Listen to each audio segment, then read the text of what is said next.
Hello. We are going to talk about limits at infinity today. Limits at infinity. Before we get started, I want to look at a graph. Okay, now we have been looking at graphs to determine limits throughout the unit, but I want to talk about a couple of things right here. What we are going to talk about today is what is happening as x approaches negative infinity and x approaches positive infinity. Okay, so what that is called right there is a limit at infinity. Okay, and then as we go the other direction, that's a limit at negative infinity. Okay, and so as you can see in this graph right here, as x approaches infinity, or negative infinity for this one, so the limit, and we're going to call this f of x, as x approaches negative infinity is 0. Okay, in this particular graph right here. And also, the limit as x approaches positive infinity of f of x is also 0. Okay, that's because we are looking at what happens to y as x approaches negative infinity and positive infinity. Okay, so we're looking at that value of y. Now, here, what we have, and I'm going to erase this, so these are limits at infinity and limits at negative infinity. What we have already been doing earlier in the unit is we have talked about infinite limits. Infinite limits. So if I were to ask you the behavior of this graph, so if I said, what is the limit as x approaches negative 1 from the left of f of x? Okay, so we are looking at what is happening with this function as we move towards negative 1 from the left. And this function is going to negative infinity as we approach negative 1 from the left. Now, as we approach negative 1 from the right, we are approaching positive infinity. Okay, so what that means is the limit as x approaches negative 1 of f of x does not exist because they do not agree. Okay, this, what we're finding here as we approach this negative 1 is an infinite limit, and we've been doing that earlier in this unit. Today, we're talking about what happens as x approaches infinity. So this right here is an infinite limit because our y value is approaching infinity as we approach a specific x value. Okay, that is an infinite limit. Here, and what we're focusing on today, are those limits at infinity. Okay, so one is x is approaching infinity or negative infinity, and the other is your f of x value or your y value is approaching infinity or negative infinity. So I just want to be sure that you're aware of those two differences. So let's start talking about this, and we're going to revisit our horizontal asymptote. Horizontal asymptote. So think back to some of your 112 skills, and you would have a rational function or any kind of function, and you might have a horizontal asymptote. So this horizontal asymptote, this is represented right here by this horizontal asymptote. And as we approach infinity, our function right here is approaching this 17.4. That is our horizontal asymptote. And horizontal asymptotes do play a key role in our limits at infinity. Now, I want to remind you that we might cross a horizontal asymptote. Okay, so just like in our next figure right here, we have crossed our horizontal asymptote.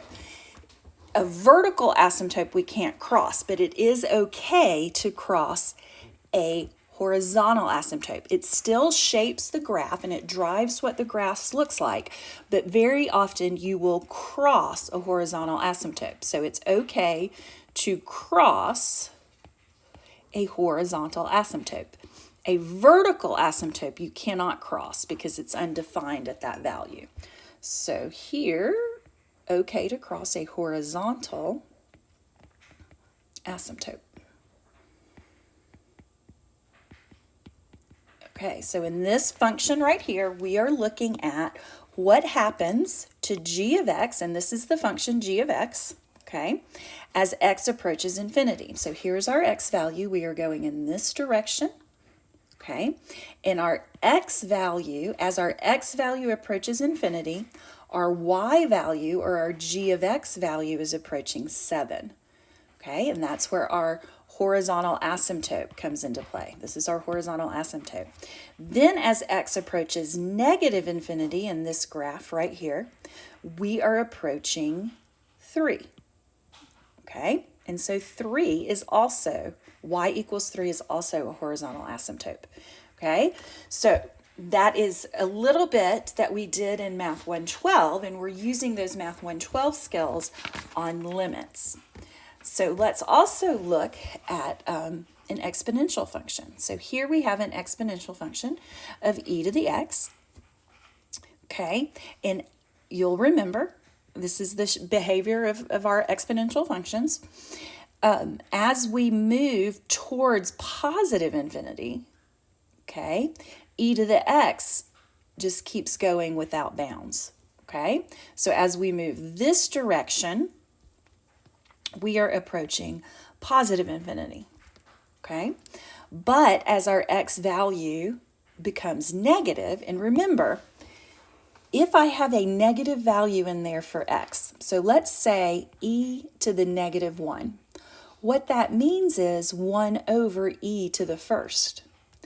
And e to the negative 2 means 1 over e squared.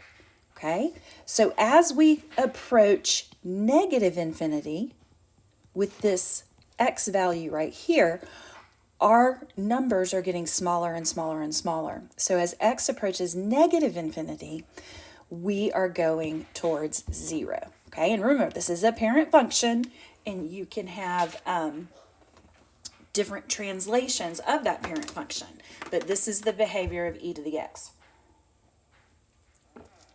Okay, it is possible not to have a limit at infinity, and we are looking at sine of x right here. And remember that sine of x oscillates up and down because it has a period, and it follows that period every single time.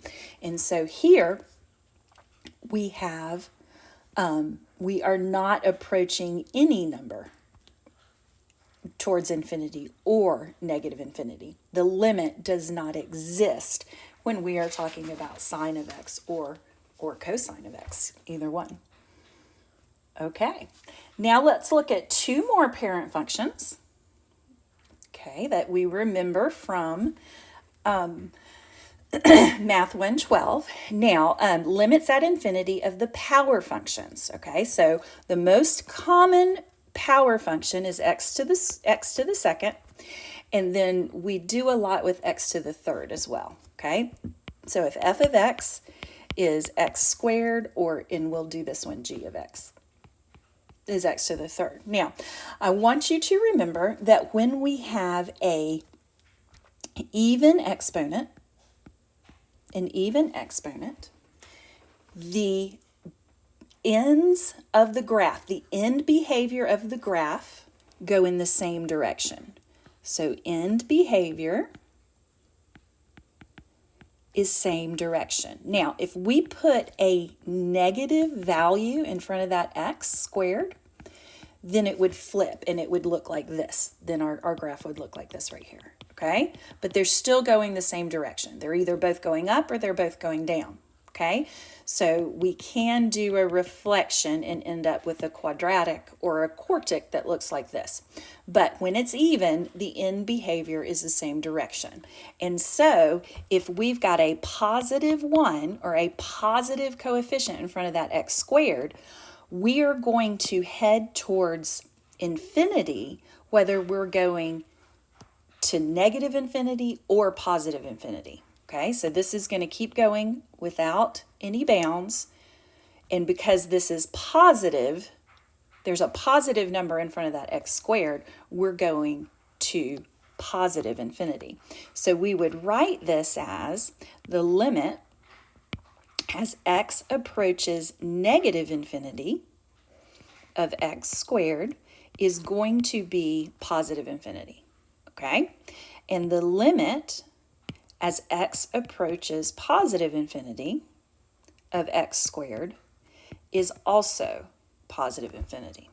Okay, that's because the end behavior of anything that's even, and this is the parent function, these two are parent functions. So if we put a -1 in front of it, we are reflecting it. Okay, so but just think about this end behavior of x to the fourth and x squared. So the end behavior, they are both going towards infinity. Now, if we have an odd exponent right here, and we do x cubed quite a bit, your end behavior, one goes up and one goes down. Okay, so this is an odd exponent. Okay, odd exponent. And our end behavior of the two sides are different directions. Okay, and that's because we have an odd exponent. And this is the parent function. And again, if you put a -1 in front of that, the direction of your graph has been reflected. So this is our parent function right here. So in x to the third, if we look at our limit as x approaches negative infinity of x to the third, okay, we are also going to negative infinity. And that's what this is showing right here. Okay, now our limit as x approaches positive infinity of x to the third is positive infinity. Okay?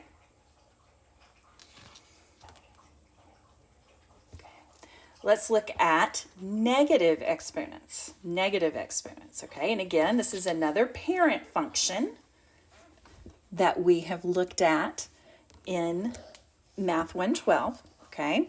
One of the things in calculus is you're going to need to be able to go from a negative exponent to a rational back and forth quite a bit. So what this means right here is if I've got x to the -3, that is the same thing as 1 over x cubed. Okay? You also need to go the other direction. So if I've got 1 over x to the fourth, I need to be able to rewrite that as x to the -4th. So these are equivalent values that you need to be able to move back and forth on. Now, when we are looking at 1 over x or 1 over x cubed or 1 over x to the fourth, that number as we approach infinity and approach negative infinity, this number in the bottom gets smaller and smaller and smaller, or the number in the bottom, I'm sorry, gets larger and larger and larger. Well, if you put a 1 over a very large number, okay, you just approach 0. You get closer and closer and closer to 0.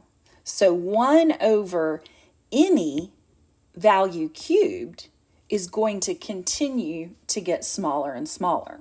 So as this is a limit that we use a lot today. So as we start looking at this right here, we are going to see that that continues to approach 0. So let's rewrite this. So if I've got the limit of 1 over x, and we are looking at x approaching negative infinity, that's going to be 0 because we are going, x is approaching infinity, and we are getting closer and closer to 0. And the same is true as we approach positive infinity.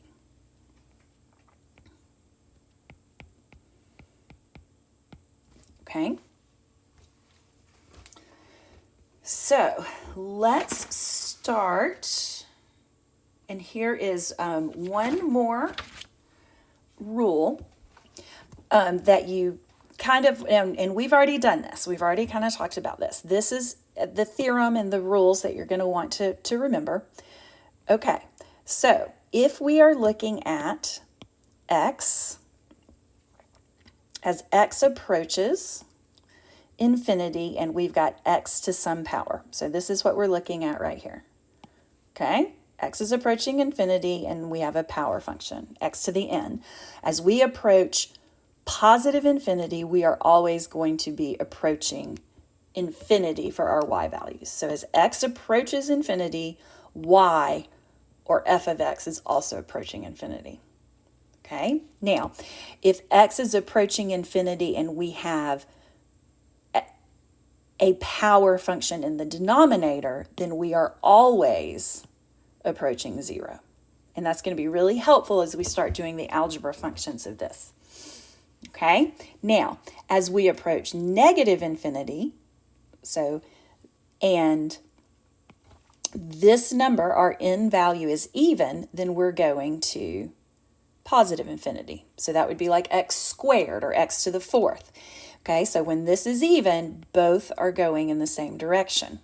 Okay, now, if n is odd, that's when we're going in two different directions and we approach negative infinity. Okay, and this is just a power function right here. Now here, when we approach negative infinity and we have our exponent in the denominator, then we are still approaching 0. So this chart right here is helpful for you as you are working these out algebraically.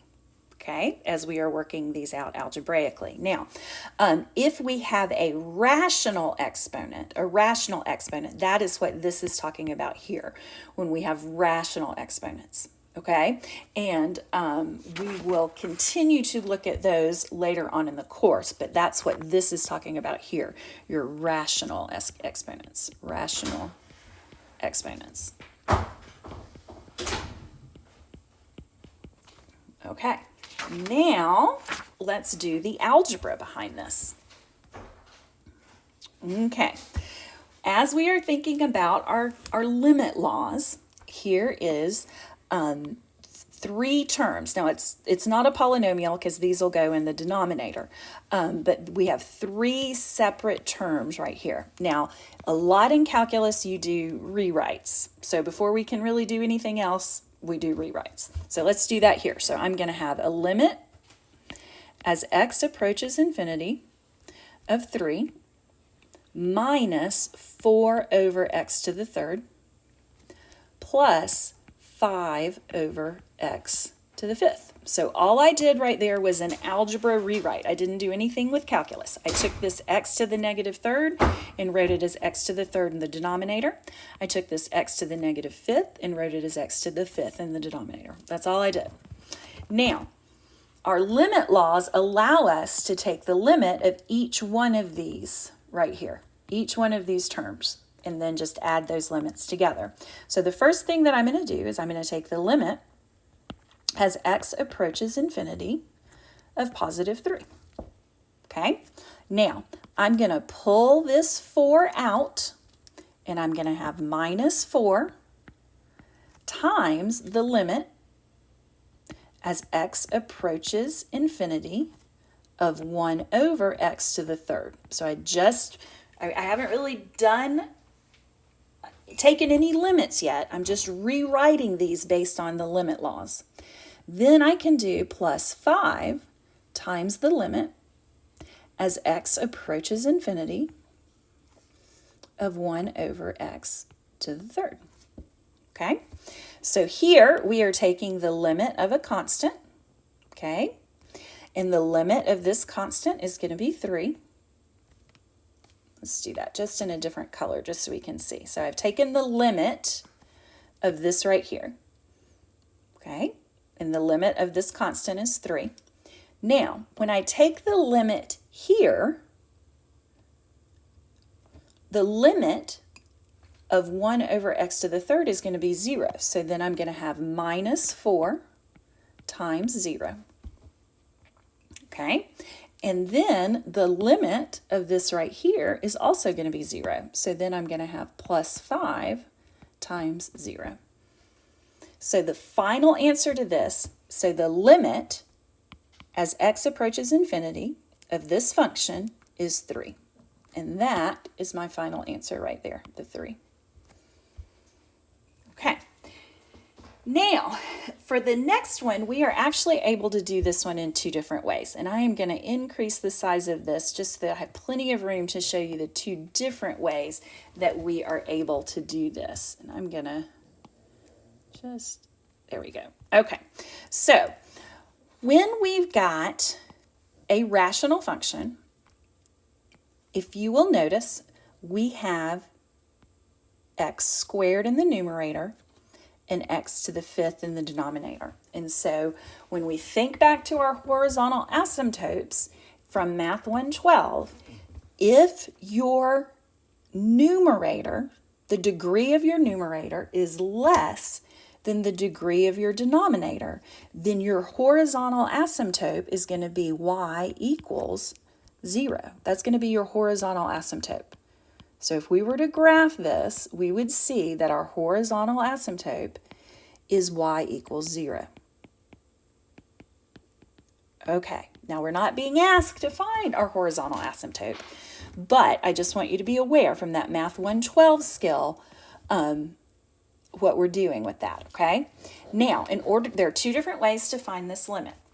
The first way that we're going to do is we are going to look at our greatest power in the denominator, okay? So I've got x to the 5th in the denominator.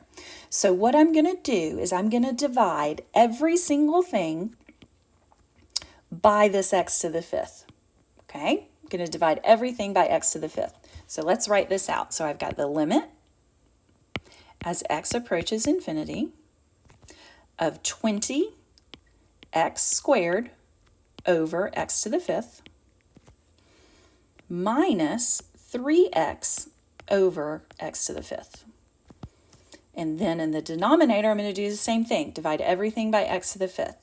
So I'm going to have 3x to the 5th over x to the 5th minus 4x squared over x to the 5th plus 5 over x to the 5th. So all I did here was I divided everything by the highest exponent in the denominator.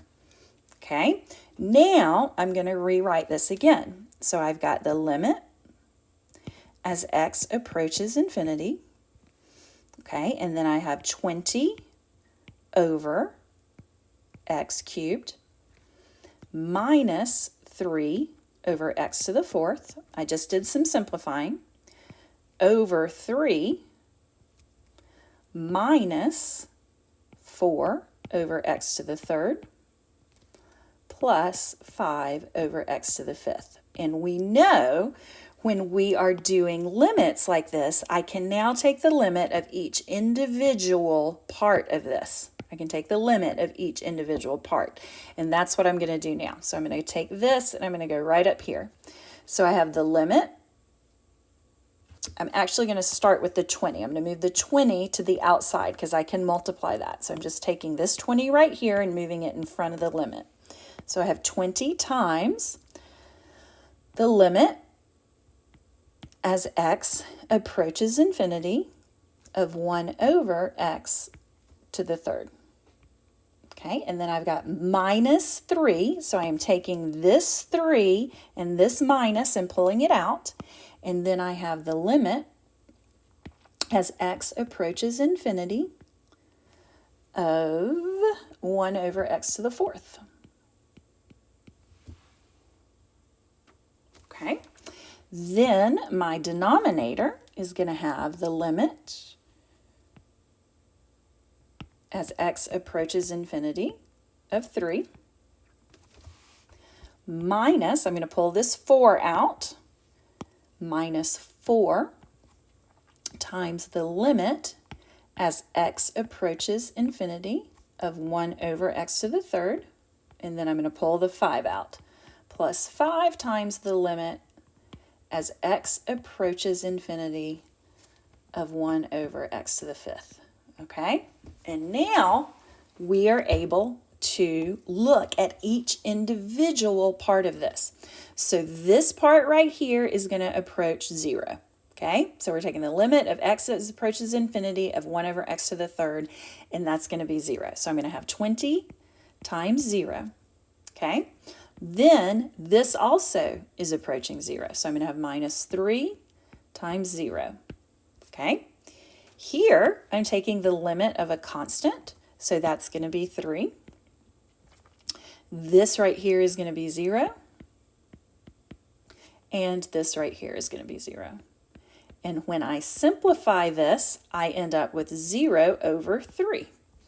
Okay, so my limit of this, my limit right here is 0. So my final answer to this right here is 0. The limit as x approaches infinity of this function is 0. Now remember, we talked earlier about my horizontal asymptote. So I want to look at this again, and I want us to look at it from leading terms, okay? So this is one way to find the limit, okay? We divide everything by the highest exponent. Now I want to show you how to use leading terms, okay? Leading terms. Now, if you remember, your leading terms in a rational function is your highest exponent in the numerator and your highest exponent in the denominator. So I am just going to pull those out. I'm only taking 20x squared and 3x to the fifth. That's all I'm doing. I'm only taking that. So this is just my leading terms. Now, I can do that because I'm taking a limit. I can't solve anything this way because I can't separate the other parts of the numerator and the denominator. This is for me to be able to take a limit. So my leading terms are 20x squared over 3x to the fifth. Okay, those are my leading terms. Now I can take the limit as x approaches infinity of just this leading term. Okay, so I can rewrite that as 20 over 3 x to the third. Okay, so I canceled my x squared and my x to the fifth and got x to the third. So I can rewrite this as 20 over 3 times the limit as x approaches infinity of 1 over x to the third. And we know that that is 0. Okay, and so this part right here is 0. The limit as x approaches infinity of 1 over x to the third is going to give me 0. So then I would have 20 over 3 times 0, and that gets us back to the same thing right here. So those are two different ways. And one of the things I want you to remember is thinking back to that 112 skill, our horizontal asymptote, when the degree in the numerator is less than the degree in the denominator, is going to be 0. Okay, so that is one way for us to look at that. Now let's look at a few more, and we are going to use this leading terms. We're going to use the leading terms in order to do this. So here we go. So, limits at infinity. The asymptotic behavior of a rational function depends only on the leading terms of its numerator and denominator. Okay, so here we've got 3x to the fourth minus 7x plus 9 over 7x to the fourth minus 4. Now think back to Math 112. Here I've got the same degree. The degree in my numerator is equal to the degree in my denominator, and your degree is determined by that highest exponent. Okay, so here I've got degree in numerator equal to degree in denominator. Okay, and think back. When that happens, your horizontal asymptote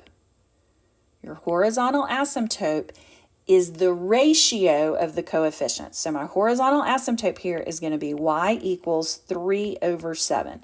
Okay, that only happens when these are the same, when we have the same degree. And that is where you get your horizontal asymptote. Now this right here is Math 112. We're just remembering our Math 112. To find the limit of that, we are still going to focus on that leading term in the numerator over the leading term in the denominator. Now, don't confuse this with me saying that you're allowed to cancel those. You're not. You're allowed to look at them for the purpose of finding the limit. Okay, you can't just go into this and start canceling things like that. That's not allowed. But because we are looking at the limit, because we are focusing on that, that is why we're allowed to look at just the leading term. Okay, so my leading term here is going to be 3x to the fourth over 7x to the fourth. Okay, so I'm just taking my leading terms. So when I do that, I can find the limit as x approaches infinity just of these leading terms. So the limit as x approaches infinity of 3/7, okay, because these cancel. So the limit as x approaches infinity of 3/7 is going to be 3/7. So 3/7 is my final answer here.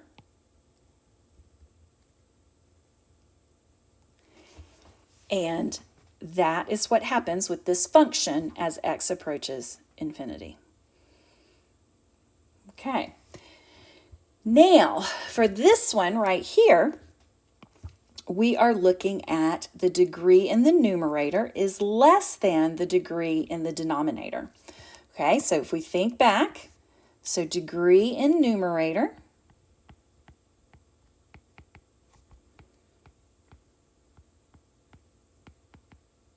is less than degree in denominator.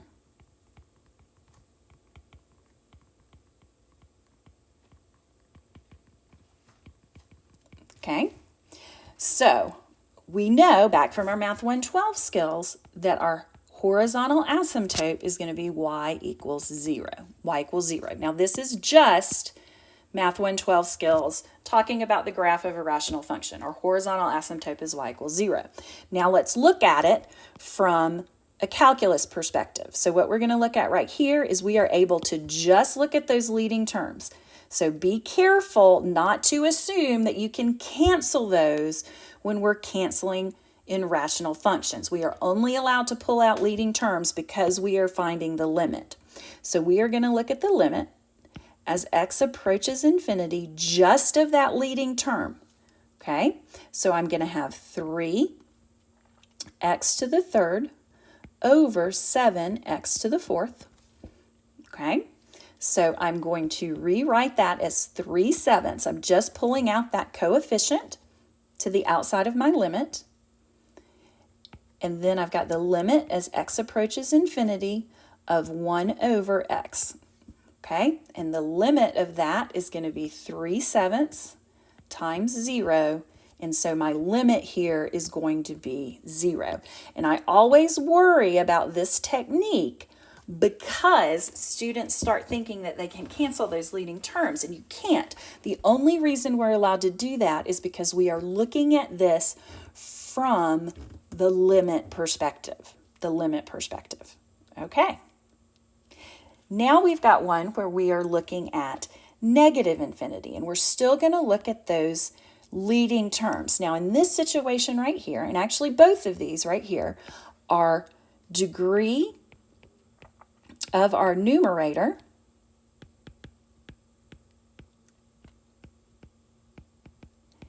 is greater than degree in denominator, okay? And so when this happens, we do not have a horizontal asymptote, okay? There's no horizontal asymptotes here. So what we do here is we still look at our leading term, and notice here in both of these we're going to negative infinity. We're going to negative infinity here. So I'm still going to pull out my leading term. Okay, still got my leading term. So I'm going to look at the limit as x approaches negative infinity of this leading term. So I have 3x to the 7th over 7x to the 4th. So I'm going to rewrite that. I'm going to pull out my 3/7. Okay, and then I've got the limit as x approaches negative infinity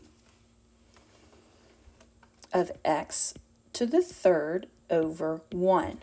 Okay, now we are going to negative infinity, and I have an odd exponent right here. Okay, so when that happens, when I'm going to negative infinity and I'm doing an odd exponent, think about your graph. Your graph goes in opposite directions when you have an odd exponent. And because we've got negative infinity right here, my limit to this is going to be negative infinity. And that right there is my final answer, negative infinity. And it goes back to this rule right here. Limit as x is going to negative infinity of x to the n. If n is odd, we are going to negative infinity. Okay? If n is even, we're going to positive infinity. Okay. So, last one that we're going to do is where I've got the degree in my numerator is greater than the degree in my denominator. Okay, so I'm able to look at just the leading term, and we are going to negative infinity again. So I'm going to look at the limit as x approaches negative infinity of 3x to the 8 over 7x to the 4th. Okay, I am going to pull out that 3/7, and then I've got the limit as x approaches negative infinity. And when I simplify x to the 8th over x to the 4th, I'm left with x to the 4th. And we know we're going to negative infinity, but we've got an even exponent. And so my final answer to this is going to be positive infinity right here.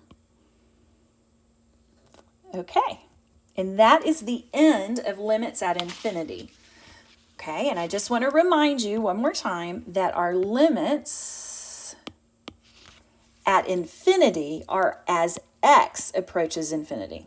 Okay, so when we are looking at limits at infinity, we are looking for x as x goes to infinity. An infinite limit is when you are approaching a number and that limit goes to infinity. So one is we're talking about the x-axis and the other is we're talking about the y-axis. And before I close today, I just want to mention just a little definition. And again, this is something that kind of comes back from Math 112. You don't have any homework on this or anything like that, but I just want to mention it. This is the intermediate value theorem, and it comes up once or twice in calculus, and I just want to remind you what that means. What this means is if I have a continuous function, and that's the key point right here, a continuous function. Okay, if I don't have a continuous function, this doesn't apply. But when I have a continuous function and I go from this point right here to this point right here, then I have to cross this point right here somewhere. That I've got to cross this line right here. Now, probably what you remember more from Math 112, and this makes a little bit, will kind of jog your brain a little bit more, is when it crosses the x-axis. So I'm just going to draw a quadratic right here, and this is just a sketch, and we know that sketches aren't perfect. So here's a sketch right here. Okay, and I'm going to label this point right here as 2, -3. okay, to -3. And then I'm going to label this point right here as 5, +4. Okay, so what we would say about this is from 2, x equals 2, to x equals 5, that this is a continuous function. That means I can leave my pencil on it the whole time. I don't have to pick it up or anything. So in this interval right here, we have a continuous function right here. Okay? Now, what this is saying is, if my y values change sign, so if I go from a negative y value to a positive y value, then I have to cross the x-axis at least once. Okay? So if my y values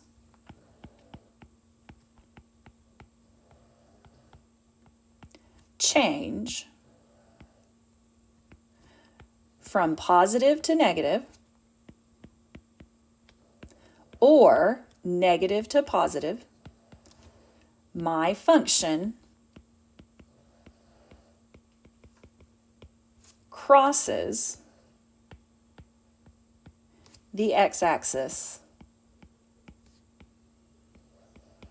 at least once.